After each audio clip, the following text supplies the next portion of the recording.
안녕하십니까. 쇼킹 부동산입니다. 최근 언론들이 주목하는 것이 있습니다.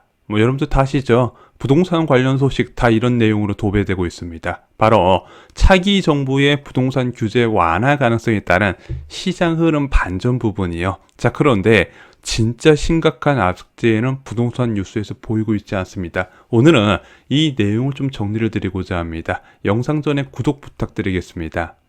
언론에서 이창용 한국은행 지명자에 대해서 굉장히 재밌는 해석을 했어요. 바로 이창용 한국은행 지명자가 당시 지명 소감문에서 이렇게 밝혔거든요. 성장과 물가, 금융 안정 균형을 고려해서 통화 정책을 고민하겠다고 밝힌 거예요. 자, 그런데 여기서 성장이 제일 앞에 있었다고, 이 사람 비둘기적인 사람이다. 그래서 지금 매파적인 기조로 가고 있는 통화 정책이 바뀔 것이다. 이런 기사가 쏟아지고 있거든요. 와, 진짜 재밌더라고요. 어떻게 이런 생각을 하지? 한국은행에서 통화 정책을 수립할 때 고려하는 지표가 있다고 말씀드렸죠. 바로 연간 3% 전후의 GDP 성장률과 연간 2% 이상의 소비자 물가 상승률이 나타나야 됩니다. 동시에 이 두 가지가 충족될 때 금리 인상 가능하다 말씀드렸어요. 그리고 여기에 금융 불균형 같은 저금리 정책의 부작용 등을 통화 정책에 고려하지만 이런 부작용적인 부분 때문에 금리를 올리는 경우는 잘 없고 기본적으로 성장률과 물가 조건이 충족이 돼야 된다 말씀을 드렸습니다. 그래서 이창용 지명자의 지명 소감에 나온 이야기는요, 그냥 금통위에서 통화 정책을 세울 때 고려하는 지표 3가지를 순서대로 이야기한 거예요. 자, 그런데 채권 전문가들이 이걸 보고 이렇게 해석을 한 겁니다. 와, 물가보다 경기를 우선시하는 비둘기가 오셨다. 자, 그래서 제가 계속 말씀드린 게 우리나라 채권 전문가 말은 거의 걸러야 된다 말씀드렸잖아요. 진짜 해석을 못하는 거예요. 자, 그런데 기준금리의 인상의 기본 조건은요, 저는 경기라고 말씀을 드립니다. 경기가 좋아야 금리를 올릴 수 있어요. 자, 왜 최근에 대한민국이 3차례나 금리 올릴 수 있었죠? 경기가 좋으니까요. 작년에 4%대 성장률 나왔고 올해도 3% 예상되니까 올릴 수 있었다는 부분이죠. 그래서 제가 계속 강조한 게 부동산 가격이 하락하기 위해서는 경제가 좋아야 된다 말씀을 드렸습니다. 자, 그런데 국내 경기와 상관없이 금리를 올려야 하는 경우가 있습니다. 바로 미국의 기준금리가 한국보다 과도하게 높아지는 경우죠. 물론 한미 정책금리가요, 역전됐다고 바로 한국이 따라 올리지는 않습니다.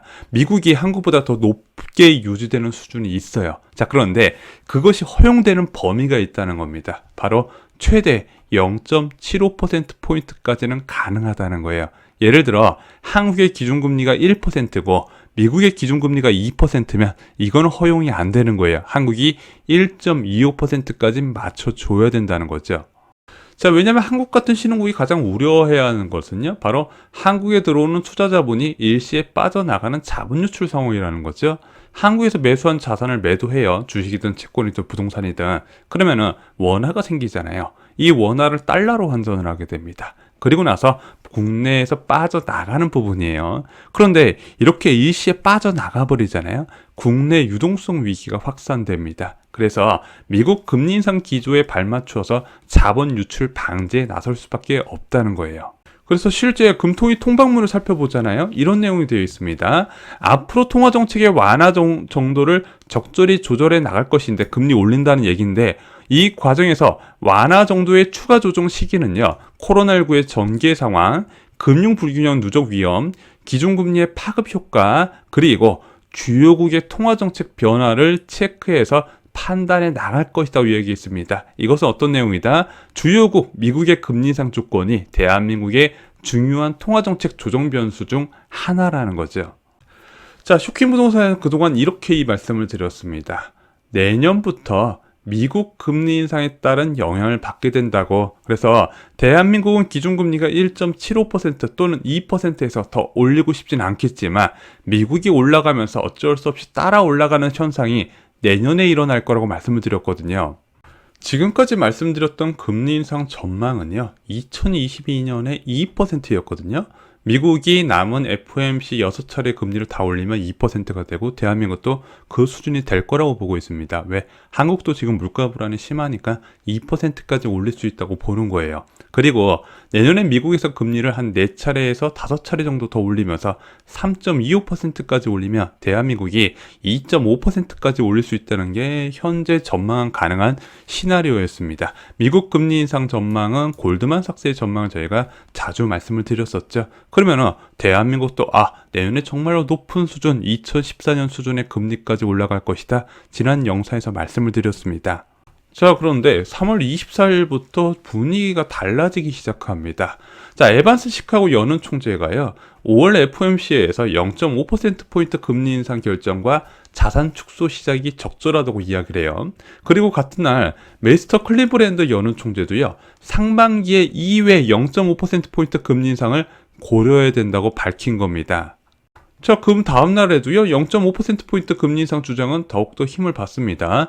에반스 시카고 연은 총재가요, 0.5%포인트 올리는 것에 대해서 반대하지 않는다 밝히고요, 3월 26일 날 존 윌리엄스 연은 총재가 기준금리 50bp 올리는 것이 적정하다고 밝힌 거죠. 그래서 올해 남은 회의 때 다 올리는 건 줄만 알았는데 그냥 올리는 게 아니라 0.5%포인트씩 올릴 가능성도 이야기가 되네.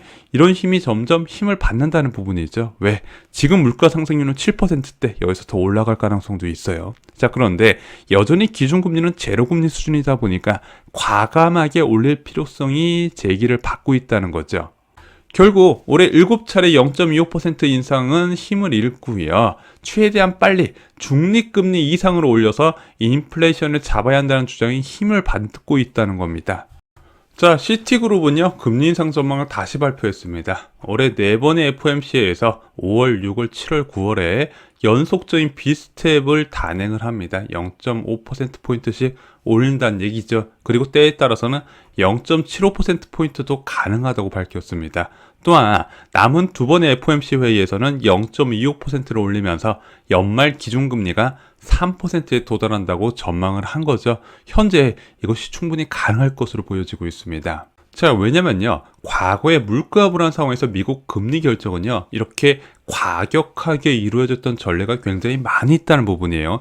어떻게 제로금리에서 3%를 한 번에 올리냐? 예전에 그런 일이 굉장히 많이 있었다는 겁니다. 그리고 기준금리 3% 높다고 생각할 수 있지만 지금 물가가 7%대에서 더 올라갈 가능성이 제기된 상황에서는 충분히 이 정도까지 강하게 밀어붙일 수가 있다는 거죠.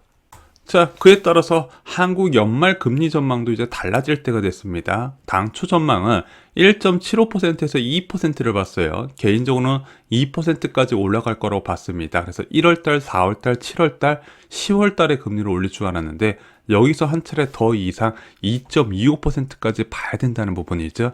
그러면은 4월달, 7월달, 10월달 그리고 11월달에도 금리를 올릴 가능성이 있습니다. 2.25% 기준금리는요, 2014년 수준의 금리입니다. 그런데 이렇게 높아진 기준금리가요, 2023년 입주 물량 증가 시기와 맞물린다는 부분이죠. 이게 정말로 무서운 거예요. 자, 최근에 강남 아파트 신고가 소식이 들립니다. 반포 아크로 리버파크 전용 84제곱미터 46억 6천만 원 실거래가 찍었어요. 평당 1억 한다고 난리친 지가 엊그제 같은데 벌써 34평 아파트가 46억이 찍었습니다. 압구정동 아파트는 59억을 찍었습니다. 자, 그런데 지금 아파트 시장 보면은요, 최고가 아파트들만 잘 나가요. 자, 왜 그런지 저희가 이유를 말씀드렸죠.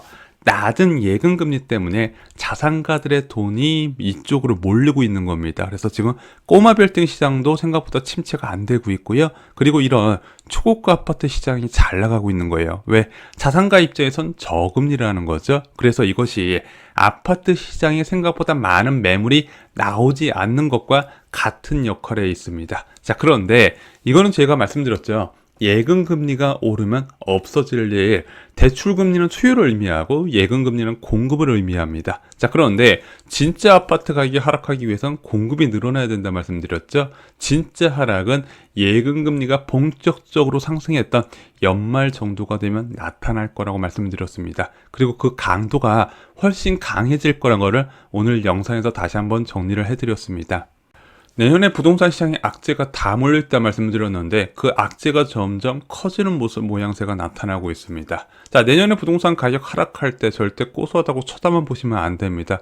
기회를 잡으셔야죠. 현금이 필요하다 말씀드렸고 쇼킹 부동산은 아파트 교과서가 필요하다 말씀드렸습니다. 왜? 제도를 아는 것이 기회를 잡는 일이기 때문에 그렇습니다. 그래서 그동안 제가 목이 좋지 않아서 영상을 찍지 못해서 대단히 죄송합니다. 코로나19로 한 3일 정도 되게 아팠는데 그 이후에 목잠김이 너무 심해서 영상을 찍을 수가 없었습니다. 이제는 꼬박꼬박 다시 영상을 제작하도록 하겠습니다. 감사합니다.